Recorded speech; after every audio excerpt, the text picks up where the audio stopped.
With the 2022 season underway, we brought back our weekly series where we talk about some drivers who had good runs last weekend that might have gone overlooked. So let's look back at the stories you may have missed from Spring Sizzler weekend. In the SK Modifieds, Ronnie Williams was the only driver that scored a top 5 finish in both the SK and the Spring Sizzler. Williams finished 4th in the Sizzler and 3rd in the SK feature after leading some laps. The Empower Financial 50 team didn't get the results they wanted last year, but there's a reason you never count out the 2-time SK Modified champions. Dan Wesson had an adventurous race that saw him start 10th, work his way towards the top 5, then get sent to the back of the pack after monster trucking David Arut's car. Despite all that, Wesson was able to avoid trouble afterwards and work his way up to a 4th place finish, tying his career best in the division. By far the best season opener in the SKs for the Casella Waste Systems 92. John Montesanto hasn't competed full-time at Stafford since 2011, but returned for a couple races last year. Montesanto qualified through the Conti to compete in the feature and was caught up in an incident in turn 4, yet the 73 Danbury Trashers TickMike.com car charged from his 26th starting spot to finish 5th, his first career top 5 in the division. And what a day for Petty Cash Motorsports, with Brian Arducci finishing 2nd in the photo finish and Montesanto getting 5th. Moving to the late models, one of the feel-good stories of the weekend was John Blake, who wrecked his new car heavily during open practice. But the Blake Company LLC 61 team worked very hard on their older car they raced last year. And not only did they get the car done the morning of the race, they were able to score a podium finish, ending up 3rd and in one piece. A great drive for the North Haven native who started the feature in 14th. Paul Arut had a year to forget in 2021, finding trouble seemingly in every corner. But 2022 started off well for the Supreme Industries 82 team, as Arut worked from his 10th place starting spot to finish 4th, avoiding the multitude of incidents along the way.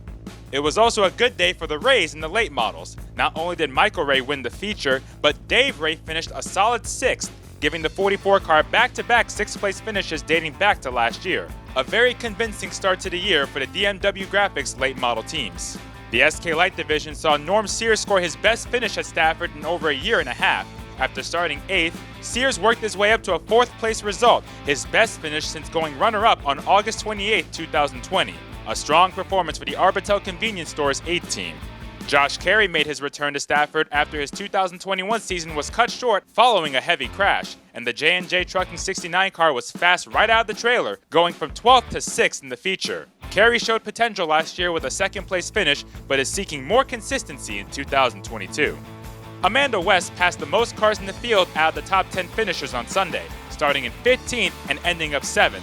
The car she's driving is a newer car they started using midway through the year last year. The 15 Sign Pro team did a lot of work during the offseason, and they hope the season opener is a sign that it's starting to pay off. In the limited late models, the Jensic twins finished in the top 4, with Ari scoring a 2nd place run, her best career finish, passing Jeremy Lavoie in the final stretch. A much needed start for the Genco Construction 17 team after ending 2021 with a hard crash.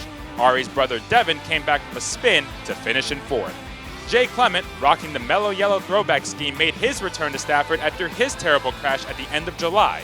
Not only was Clement able to avoid the large wreck during the feature, the 95 Clement Motorsports machine scored a 5th place finish. He was even up there competing for a podium.